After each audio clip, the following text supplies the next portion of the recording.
color polymorphisms in 4 introduction populations. I want to mention my co-authors. David Resnick is really the head of this whole introduction project, although there's a whole host of other people that have been involved in it. And Paul Benson, and she's not listed in our directory, but Beth Watson, both of them are really responsible for the pedigree I'll be talking about. Guppies. So guppy, male color polymorphism in guppy has become really a model system for studying the interaction between sexual selection and natural selection.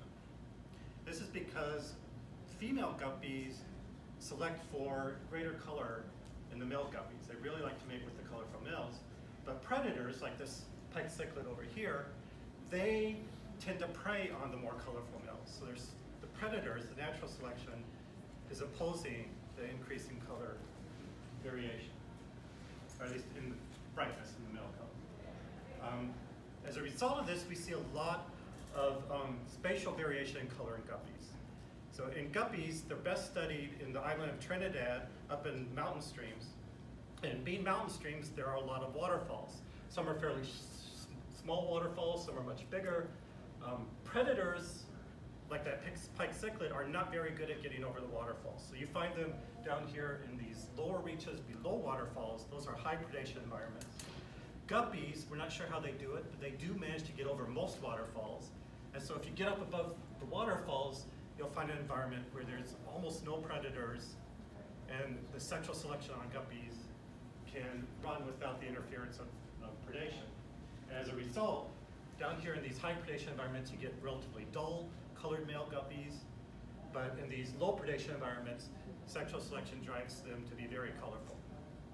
So it's really easy, sometimes within a few hundred meters, you can find dramatic differences in color variation. Now I'm going to be talking about an introduction study. These are the 4 introduction sites. This is just a river up in the Guanapo River in Trinidad. What happened here was in 2008, a bunch of guppies were taken from a high predation Guanapo population, moved into these 4 tributaries. There's a barrier waterfall above, blocking each of these tributaries. This waterfall is so tall that none of the guppies got up there. So there are no natural guppies up there, but they're pretty typical of a low predation environment. So these guppies were placed up there into a low predation sort of conditions and allowed to do whatever they're going to do. So we're taking high predation guppies, moving into a low predation environment. And this was done 4 separate times. Twice in 2008, and then 2 more times they repeated it in 2009. There are 4 of those, but for now I'm going to focus primarily on the lower Lalaha population, so just 1. Okay. In this population, 36 males and 36 females were put into the lower Lalaha. Of those 36 males, 27 actually successfully reproduced and had male offspring. Some of the others may have had only female offspring, but we're interested in the male offspring for right now. These are the 27 successful males. These are their color patterns. It's a little overwhelming right now, but if you study these for a while, you can actually learn to recognize the individual color patterns on the males. I'm going to step away from that for a second, because what most people don't realize about color in guppies is the color pattern is actually Y-linked. So all the chromosomes, all the genes that determine color pattern are on the Y chromosome. We've actually known this since the 1920s from classic work. Breeding designs back in coming forward, there have been some more breeding designs. A few studies have taken advantage of this. One of my favorites is Ann Hood's study from '88. She took these replicate populations of males, and by using brothers, she could actually create the same color patterns in 3 different replicate groupings for females to pick from. And then because the sons would have the same color patterns as their father, she could actually see who was the most successful male in mating, because his color pattern appeared in the next generation. Okay, but these have all been done in lab fish, mostly domesticated guppies. So our first question today is, can we actually demonstrate Y linkage for male color pattern in the wild. And we're going to look at these, the 27 male guppies found in the lower Lalaha. This is where the pedigree comes in. So this is one of the pedigrees. This is for it happened to come out to be lineage number 3. This is a microsatellite pedigree. I'm only showing the males in this pedigree. So this is the male that started this whole grouping here is the one over there on the left. And I can't show you pictures of everybody, all of his sons, grandsons, etc. So I'm just going to show you pictures of the ones in red.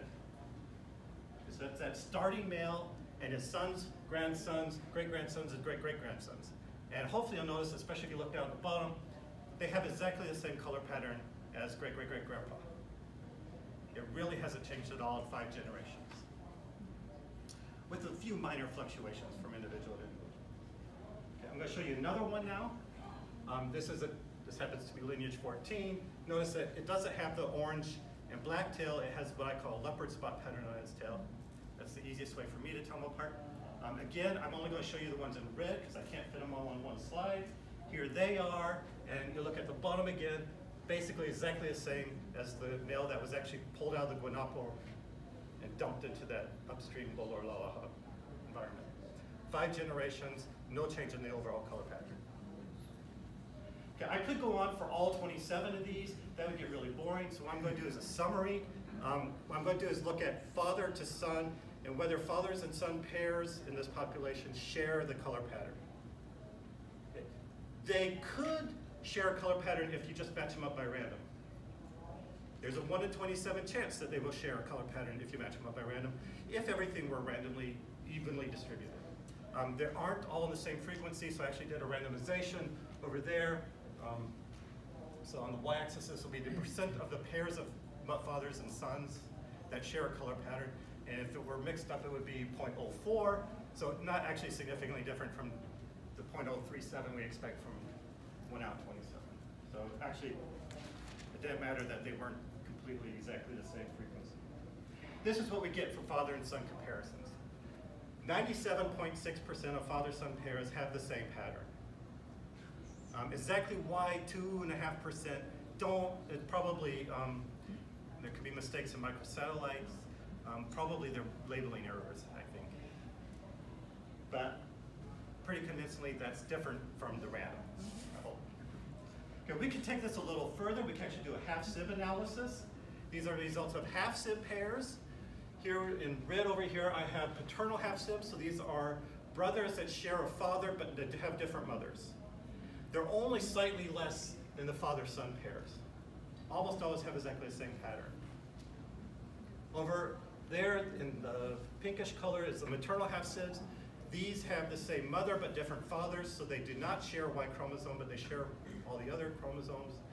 They fit into that random mixing. Okay. Best way to get this, if you have Y linkage. So hopefully I've now convinced you these genes are on the Y chromosome. Once we recognize this, we can start to ask some more interesting questions about evolution. And what I'm going to ask is, how does sexual selection affect gene frequency? And for this talk, gene frequency, the gene I'm going to talk about is actually the Y chromosome. But since it's inherited as a unit, as a super gene, we can treat it as a single locus, many alleles for a single locus. The question is, how does directional selection compare to negative frequency dependent selection in the guppies? We know both of these are going on. The reason this is interesting is because they actually run in opposite directions. So how are we going to do this? First, let's look at a situation where there's no selection, that's drift. If we have the number of color patterns over there on the right, over time in the population, drift is going to cause those to decrease slowly. If we add directional selection for increased color, females are going to like the more colorful male. Those lineages that are relatively dull, they're not going to get to mate, and we should see a decrease in the number of genotypes over time. Negative frequency dependent selection, or a rare male effect, happens when females actually prefer rare males or rare color patterns. They should be retaining color patterns over time. And so we should actually end up on the upper right-hand region of this graph. So these are the 3 regions of the graph where the population could end up. let's look at, well, we're going to look at some real data, but I need to simulate drift first. This is the lower Lalaha population. The number of males, we're only concerned with males in this talk. It drifts around a little bit. I'm just going to assume a constant population size. I took the average of 220 males. I'm also assuming non-overlapping generations, which happens to not be true for guppies, but I can simulate drift this way. And this is what I get for the lower Lalaha. A gradual decrease in the number of genotypes over time, and this is 95% range for the 10,000 simulations I did of drift. So that's our starting graph. What does the population do? This is it. It builds up a little bit as the males start to reproduce. Then we hit 27, and it stays at 27, and we actually lost one at the end, so it ended up at 26 after 90 months. 7.5 years, basically everybody's retained. We're definitely in the negative frequency dependent selection here. That seems to be driving what's going on. Okay, the title said 4 introduction populations. I've given you 1, so let me give you the other 4. This is what we get. There's a little bit of variation from population to population, but all 4 of them end up retaining more color patterns than they should. If it's drift or if it's directional selection, clearly negative frequency dependent selection is going on. Okay, summarize. Hopefully I've convinced you that color patterns are Y-linked in the male guppies. They're stable, at least for 5 generations. Actually, our pedigree goes down to, I can take you down to 10 generations, but I couldn't fit it on the graph. Nothing changes.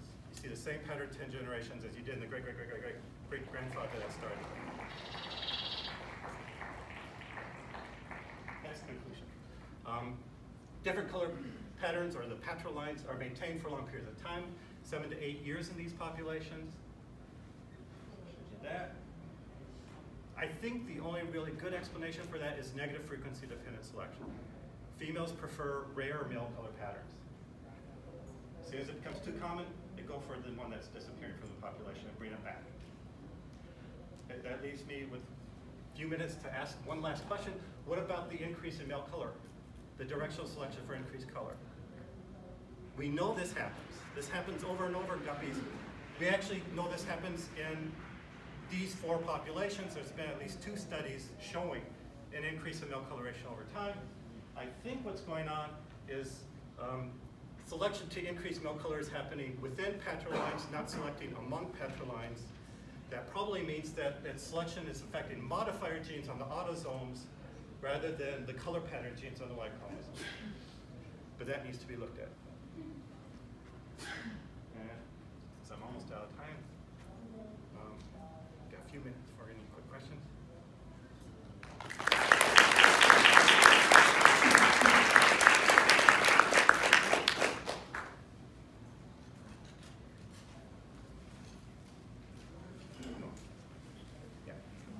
One of your populations, I think it was the other population, and I saw it was bottom, right? Yeah. It seemed to go a lot longer before it settled out, and it actually kind of followed what like the simulation. It looks like it's in drift until the end. Yeah. Do you have any explanation for why that might be? Yeah. The tail and actually the lower Lalaha, they cleared the foliage over the top of the stream. That lets in a lot more light. It actually causes the population to fluctuate more.